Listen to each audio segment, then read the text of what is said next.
Inners in District 11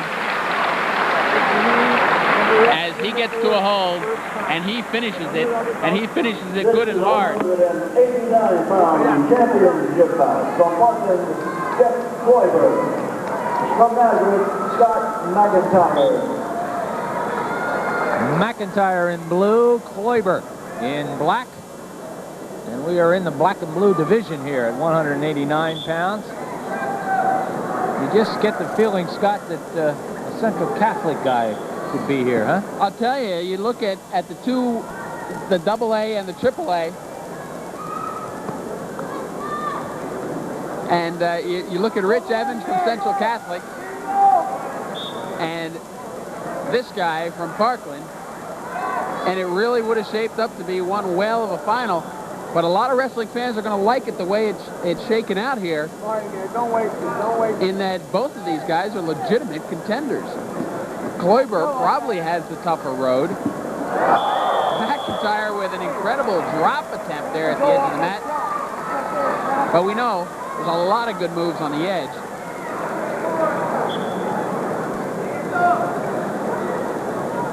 And now Gary Ted Meixel knows it, and the rest of the gym knows it. Easton this year is number 3, and that's a tremendous accomplishment for a team that really wasn't expected to do very well. How are you so certain that Ted Meixel knows it? Just a hunch.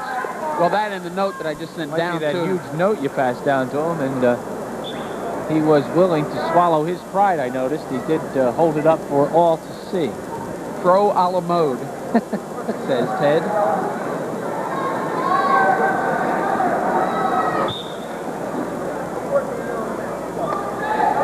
You're following the team winners. Nazareth has 3, Easton has 3. Parkland so far has 1. Northampton with 1, Allen with 1, Liberty with 1, and East Stroudsburg with 1. We will recap all the bouts for you after the heavyweight contest. We'll take a bit of a break, and then we will go back over your 1990 District 11 champions. And hopefully they'll announce the winners of those awards fast enough, because that's always a high point. Much of the crowd stays around for that. You know, just realize Gary Henry Calley may have a bit of a problem at the end of this match. He's got to raise somebody's hand, and I'm not sure he's going to be able to reach that high. Well, Bob Coletta is there to raise Henry Calley if necessary. We should stop kidding Henry about his size. Oh, there's a bit of a flip by McIntyre. McIntyre got here by pinning Drew Beers of Pleasant Valley in 3 minutes and 30 seconds. Kloiber beat Victor Burton of Allen by a 10-1 score.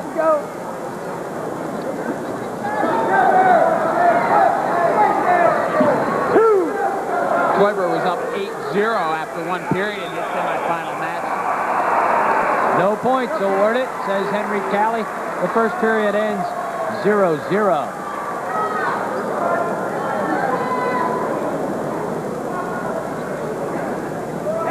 There you get a look at John Togas. Or Togas. I guess it depends who you talk to. It's T-O-G-G-A-S. Sounds like a song. He was a guest on the District 11 Wrestling Magazine. It was a lot of fun, very candid on the show. As that not yet quite the mark of success for wrestlers.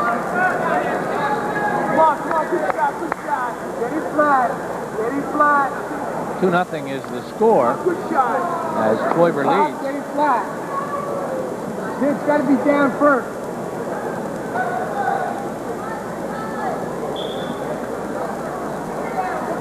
Kloiber trying to become the second Parkland District champion. Gary, I think we'd be remiss. We did have a moment of silence here earlier this evening, but last year at this weight class, Rich Evans was the runner-up, only because Doug Communal, the late Doug Communal now of Bangor, we have lost Doug to a tragic automobile accident this winter, or this past summer, and certainly is missed as a figure at Bangor High School, as he was the district champ last year at this weight class. McIntyre stands up, spins around, does not get the escape, however. 1:22 to go in the second period. 2-0 is the score.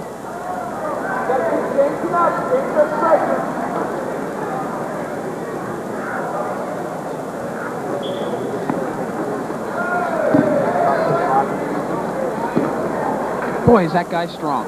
Both of these guys are strong, and that says an awful lot for both of them. But Jeff Kloiber, a legitimate 189-pounder and solidly built. He's got one of those bodybuilder physiques. I don't know if he plays football, but he is certainly of the size that could. And looks like tight end size, as he's got the height and he's got the size.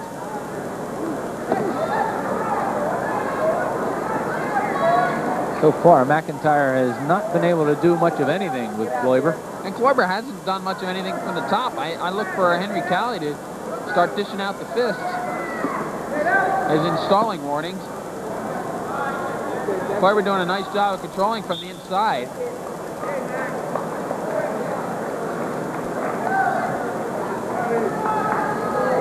There you see, Ray Nunemaker hasn't had a bad year.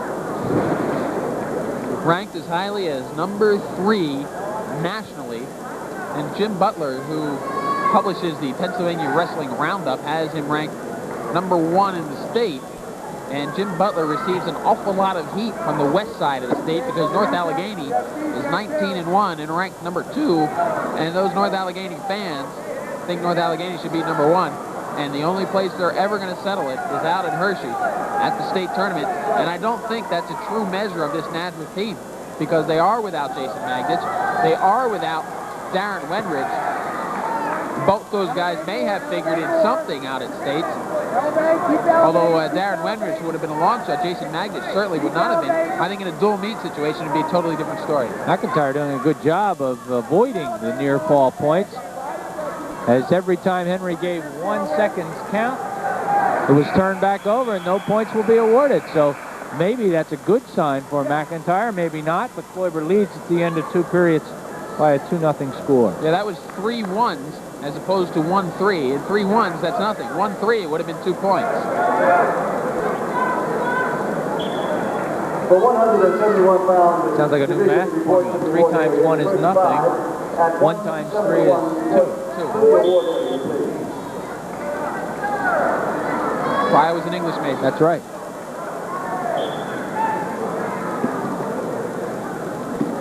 Oh, nice pick by Kloiber. Oh, but was that quick by McIntyre? You don't see that kind of quick out of a 189-pounder.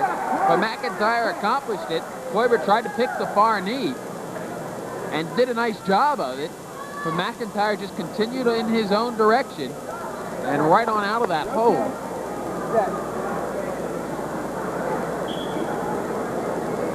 I encourage wrestling fans to attend the Keystone Games this summer, as I think a lot of these wrestlers will be in action during those Keystone Games, and they're being held right here in the Lehigh Valley.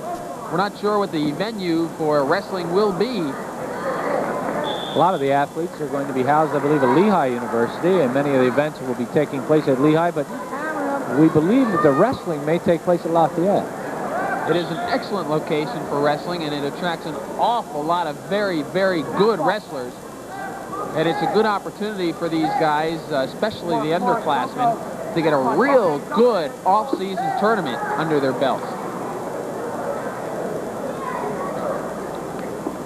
1 minute and 5 seconds to go here in the third period. 2-0. Kloiber came close to getting the takedown and some back points, but they were off the mat.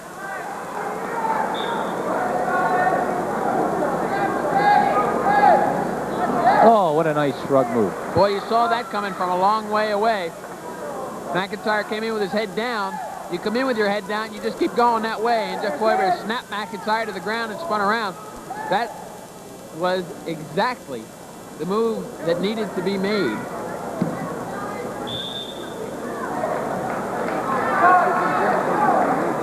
.41 seconds on the clock, 4-1 score on the board. Use it, don't hang, use it, don't hang. This is the first time tonight. There is another takedown by Kloiber as he now leads 6-1. But this is the first time tonight that John Tagas has been seated on our side of the gym, because this is the first guy that's come in from the top half of the bracket for Parkland. All the other guys doing a nice job of wrestling through the bottom. So now Tagas has the king's chair, and he'll have the district champion unless something completely unforeseen takes place here. His other district champion was Kyle Wolf at 119 pounds, as he won in overtime over Ryan Joachim by a 7-3 score. And that will do it. 6-2 is the final. Jeff Kloiber of Parkland racks up the second district champion for John Tagas. And we have completed 12 out of 13 matchups this evening, which means we move to heavyweight. It'll be 1 against 2 for Nazareth.